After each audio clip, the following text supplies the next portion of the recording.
छात्रों नमस्कार। आज हम 12वीं वाणिज्य विद्यार्थियों के लिए व्यवसाय अध्ययन का चैप्टर लेके आए हैं। प्रबंधन 16 अंक का चैप्टर है, जिसमें प्रबंधन का अर्थ, परिभाषा, विशेषता, महत्व, क्षेत्र और अन्य बातें उसमें समायोजित की गई है।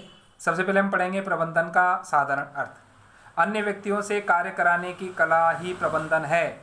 अगर दूसरे शब्दों में हम देखें, समझें इसे, तो न्यूनतम प्रयास या लागत में अधिकतम उत्पादन या लाभ प्राप्त करना ही प्रबंधन कहलाता है। क्योंकि प्रबंधन का जो शाब्दिक अर्थ है या कार्य है वो यही है कि कम लागत पर हम अधिकतम लाभ प्राप्त कर सकें। शाब्दिक अर्थ में प्रबंधन निर्धारित लक्ष्यों की प्राप्ति हेतु नियोजन, संगठन, नियुक्ति, निर्देशन एवं नियंत्रण की प्रक्रिया है। मेरी पार्कर फॉलेट के अनुसार प्रबंधक दूसरों से कार्य कराने की कला है। ये हमारी जो है परिभाषा हो गई। अब हम अर्थ और परिभाषा का निष्कर्ष रूप निकालें तो हम कह सकते हैं कि उपरोक्त परिभाषाओं के आधार पर कहा जा सकता है कि प्रबंधन एक कला एवं विज्ञान है जो अन्य व्यक्तियों से कार्य करवाने और लागतों को कम करने, मानवीय प्रयासों की सहायता से संस्था के उद्देश्यों की प्राप्ति में नियोजन से लेकर नियंत्रण तक का समग्र कार्य प्रबंधन करता है।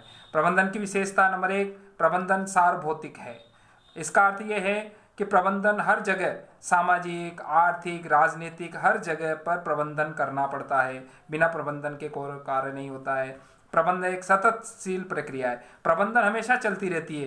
प्रबंधन में कभी तो नियोजन होता है, कभी संगठन होता है, कभी नियुक्ति होती है, कभी निर्देशन होता है, नियंत्रण होता है। मतलब लगातार चलता रहता है। कहीं न कहीं कोई न कोई कार्य चलता ही रहता है।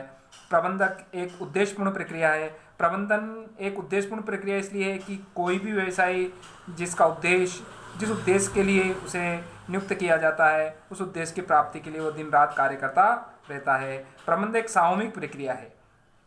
प्रबंधन एक सामूहिक प्रक्रिया इसलिए है क्योंकि वह दूसरों से भी कार्य कराता है। वह अकेला व्यक्ति कार्य नहीं कर सकता, सभी का साथ लेकर कार्य करता है, इसलिए सामूहिक प्रक्रिया कहा गया है। प्रबंधन एक गतिशील कार्य है। निरंतर गति के अंतर्गत वो कार्य चलता रहता है। प्रबंधन एक अमूर्त व्यक्ति है और प्रबंधन बहुआयामी है। उसे हर जगह, हर क्षेत्र में कार्य करता रहना पड़ता है। अब प्रबंधन के उद्देश्य पढ़ेंगे हम।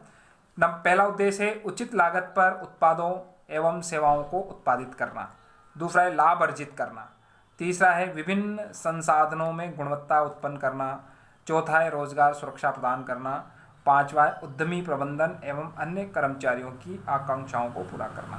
प्रबंधन का महत्व है नंबर 1, लक्ष्यों को प्राप्त करने में सहायक। प्रबंधन का कार्य सबसे महत्वपूर्ण क्या होता है? जो मालिक उसे लक्ष्य देता है, उस लक्ष्य की प्राप्ति करवाता है, अर्थात लाभ देता है। समता वृद्धि में भी सहायक। प्रबंधन जो कार्य करता है वह अपने व्यवसाय में अपनी क्षमता में वृद्धि करता है। गतिशील संगठन का नियोजन, समाज के विकास में सहायक, देश के आर्थिक विकास में सहायक, प्रतिस्पर्धा का सामना करने में सहायक, संसाधनों के समुचित प्रयोग में सहायक। प्रबंधन के क्षेत्र हैं। व्यावसायिक प्रबंधन के क्रियात्मक क्षेत्र हैं। पहला उत्पादन प्रबंधन, सेवर्गीय प्रबंधन, कार्यालय प्रबंधन, वित्तीय प्रबंधन, सामग्री प्रबंधन। गैर व्यावसायिक प्रबंधन के क्रियात्मक क्षेत्र हैं। शिक्षा प्रबंधन, प्रतिरक्षा प्रबंधन, तकनीक प्रबंधन, जन उपयोगी सेवाओं का प्रबंधन। और तीसरा